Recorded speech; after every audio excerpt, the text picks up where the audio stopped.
It's taller than the Cub's wing. Yeah, just the tail, huh? That's a bit of a climb.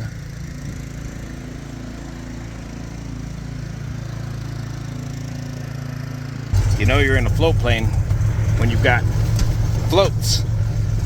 In the event of a water landing, you got a floaty. On Saturday, June 8th, a de Havilland DHC-2 Beaver on floats collided with a pleasure vessel while on takeoff from Cole Harbour in Vancouver, Canada. The plane was full of passengers, 5 passengers operated by Harbour Air. Fortunately, there were no fatalities. But this collision has stirred up quite a debate on right-of-way rules, boats versus airplanes. Let's check it out. This accident occurred in Vancouver, Canada, in the very busy Cole Harbour.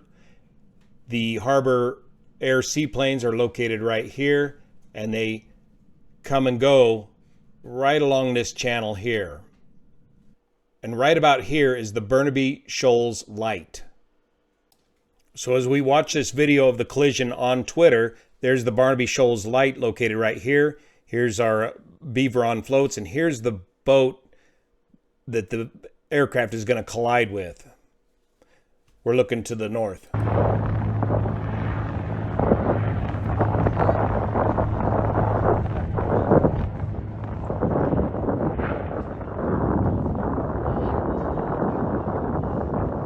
Once the collision occurs, there's a secondary collision where the boat spins around and taps the rear of the airplane. And pretty quickly, the occupants of the airplane get out.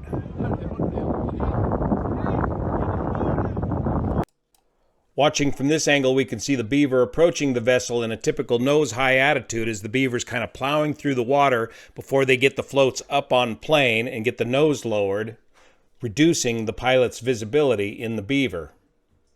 Right here, the Beaver smashes into the boat. Looks like it removes the bimini top. I suspect both occupants of the boat might have gotten tossed out of the boat. Both floats on the Beaver are basically broken off of the aircraft. The Beaver drops back down into the water and then slowly begins to sink. Fortunately, the Beaver remains afloat plenty long enough for the occupants to get out. This harbor is busy enough to have a tower controller, and here on the takeoff clearance, prior to the collision, you can hear the control tower advising the pilot to be careful of the boat that is westbound. Express 5209, ready for northwest if we have enough time. Express 5209, caution for the westbound boat on northern Alpha, take off northwest at your discretion. Check remarks, northwest, Express 5209.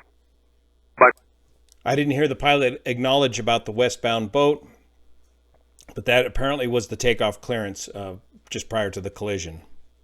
Here's the Port of Vancouver Safe Boating Guide, and right down in here is Cole Harbour. Here's the location of the seaplane base, and right here in this section of water from Brockton Point to the Burnaby Shoal Light and down left and right of that is an aircraft operation zone. Keep clear. So should boats even be in this area to begin with? The federal aviation regulations regarding rights of way for water operations are covered here in FAR 91.115. Paragraph B, crossing. When aircraft or an aircraft and a vessel are on a crossing course, the aircraft or vessel to the other's right has the right of way. So technically it sounds like, according to this case, the boat had the right of way. Canadian aviation rules mirror the FARs here in the States. Paragraph 1, where an aircraft on the water has another aircraft or vessel on its right, the pilot in command of the first mentioned aircraft shall give way. So let's look at the maritime rules according to the Boat US Foundation. Calling Dr. Sal Marcigliano, can you chime in on this as far as the maritime rules go and help clarify this pecking order that we're about to review? That's Sal Marcigliano from What's Going On in Shipping, another excellent YouTube channel for everything on shipping. In the boating world, in a crossing situation, you have the stand-on vessel, which is to maintain course, and the give-way vessel, which is to give way to the stand-on vessel. Now, what's the pecking order in the boating world? Who must give way to whom? And on this list, the lowermost vessel on the list is the give-way vessel and must stay out of the way of the vessels that are higher on the list. So starting first, overtaken vessel, top priority, vessels not under command, vessels restricted in their ability to maneuver, vessels constrained by draft, fishing vessels engaged in fishing with gear deployed, sailing vessels, and then finally power-driven vessels. So I suspect that the float plane is considered a power-driven vessel, but wouldn't a float plane also be restricted in its ability to maneuver, putting it higher up in the pecking order? So who technically has the right-of-way here? Now, besides right-of-way rules and regulations, the bigger problem in this situation is going to be limited visibility, especially in the Beaver. Any aircraft with a large radial engine in front of it is going to have restricted visibility out of the front of the aircraft. Now check out as this Beaver takes off.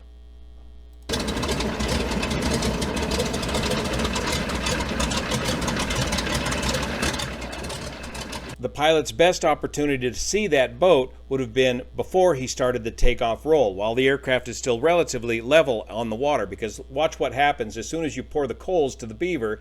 The nose is going to rise as you drag the floats through the water, before which point the floats come up on the step and the nose begins to lower like that right there. Even there, you still have a pretty high angle of attack, and your visibility over the nose is fairly limited.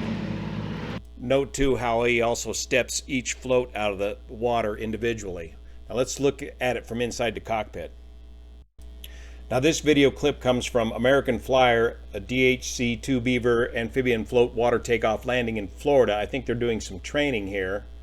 So here's the Beaver just sitting, idling on the water with the nose relatively. This is the last chance the pilot's really going to have to be able to see any boat off to his right. The pilot sitting in the left seat here with this round cowling in front of him and off to his right.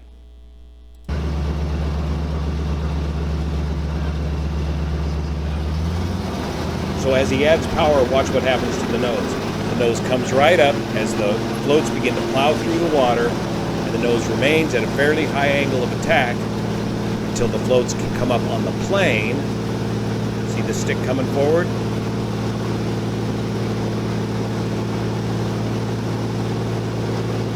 Nose comes down just a little bit. Especially with a heavy load, it's going to take a much longer takeoff run. There, the nose finally comes down a bit. And they're out of here. Now here's a clip from Jim Howard, de Havilland Beaver Seaplane, Northwest Seaplanes, of a professional float plane pilot. That previous one appeared to be some training in progress, and watch how quick he can get this thing off the water. Probably a fairly light load. Again, with the aircraft idling, the nose is down at its lowest point. As soon as you add the power, the nose comes up. The visibility is restricted, especially off to the right side of the aircraft. Once he gets up on the plane, look at that, he gets full right aileron, picks the left float up, and then the right float, and he's out of here. He can reduce the prop and RPM, or the manifold pressure and RPM. Accelerates in ground effect, and he's out of here. Trim, trim, trim. I got to get a float plane rating. Now the question has also come up, can you reject a takeoff in a float plane? Well, sure, you can cut the power. Of course, there's no brakes on the water, but the aircraft will slow down very quickly from the drag on the floats, and the aircraft will still remain maneuverable with the water rudders down in the water. So boats potentially operating in a restricted float plane zone, lack of visibility over the round engine of the 985 of the Beaver, especially from left to right. Right-of-way rules, float planes versus boats. You can begin to see the holes in the Swiss cheese line up. Looking forward to your informed comments in the comment section below, especially from you float plane pilots, especially commercial float plane pilots. I'm sure this is one of your worst nightmare scenarios. Thank you so much for your support of this channel, especially the folks over on Patreon that make this content possible. See you here.